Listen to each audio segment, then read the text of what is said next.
All right, let's take a snapshot in time. The date is December 26th, 2025, and we're asking a simple question. What can a single day really tell us about a whole country?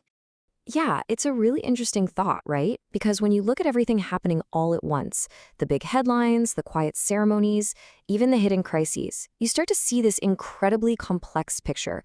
You get a sense of a nation's priorities, its history, and maybe even where it's headed. So let's dive into our first piece of this puzzle, which, believe it or not, starts in the digital world. So we're kicking things off with a look at a nation's digital gaze. Okay, so you see this term NatGrid. What on earth is it? Well, think of it like this. It's a massive, superpowered intelligence database. Its whole job is to break down the walls between different government agencies' data systems, connect all the dots to create one single comprehensive picture for national security. And this is where it gets really mind-boggling. Look at the scale here. The idea for this thing has been around since 2009, but it's only just gotten up and running. And now it links the data of 1.19 billion residents. Just let that number sink in. Plus, with about 45,000 searches happening on it every single month, this isn't some dusty old database. It's like a living, breathing digital nervous system for the country. And of course, that brings up some huge questions about that tightrope walk between security and privacy. All right, so from that invisible world of data, we're going to do a complete 180. We're moving to the very physical, very tangible world of monuments and martyrs. And this is pretty fascinating. On this exact same day, you have two totally different kinds of remembrance happening. On one hand, in Lucknow, you've got the inauguration of this huge 65-acre monument shaped like a lotus, honoring recent political leaders. But then, at the very same time, the entire country is observing 𝗧𝗵𝗲 𝗛𝗶, which honors the martyrdom of two young historical figures from centuries ago. It's this incredible snapshot of what a nation chooses to remember, both its modern political history and its deep spiritual past, all on the same day. Okay, so we've seen monuments built today. Now let's go from modern construction to an art form that's been on its own journey for centuries. And this is just a beautiful story about how culture survives and thrives. We're talking about Tanjore painting, which goes all the way back to the 17th century. It's known for using actual gold foil, glass, just incredible detail. But here's the cool part. It's not just stuck in a museum. Today, on December 26th, a priceless painting is literally being transported from a modern tech hub, Bangalore, to a historic spiritual center, Ayodhya. It's a perfect example of how tradition isn't just something we look back on. It's alive, it's moving, and it's being woven right into the fabric of today. Now, as all this is happening, a country looking at its own history and art, it's important to remember that no nation is an island.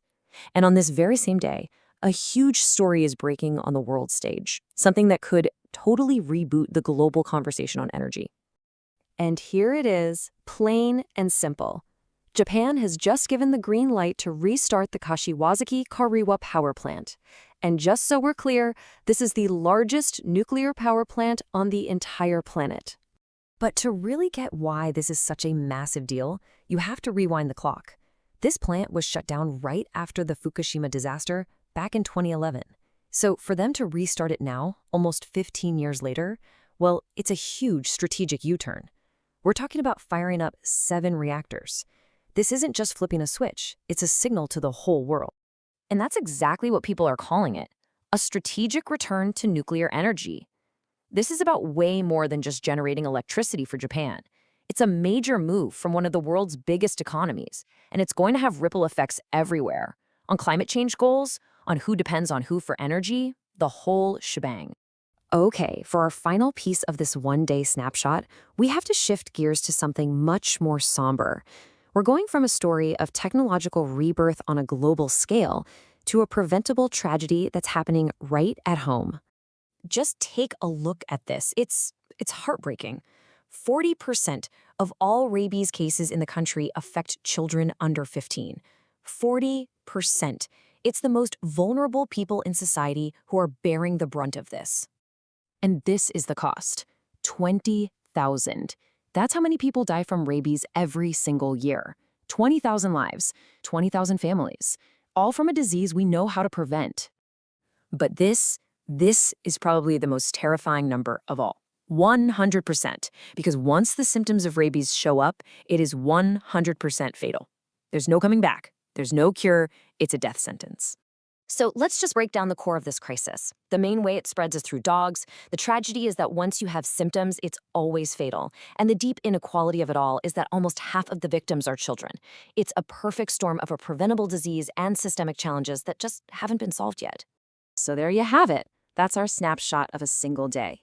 You've got massive scale technology, and you've got ancient tradition. You have progress, and you have peril. A day filled with incredible contrasts, a nation building new monuments while fighting an old preventable disease. It shows a country that's constantly pushing forward but is still tangled up in battles from the past. And it leaves us with one big question. What will tomorrow's snapshot look like? And more importantly, which of these stories, technology, tradition, progress, or peril, will be the one that defines the future?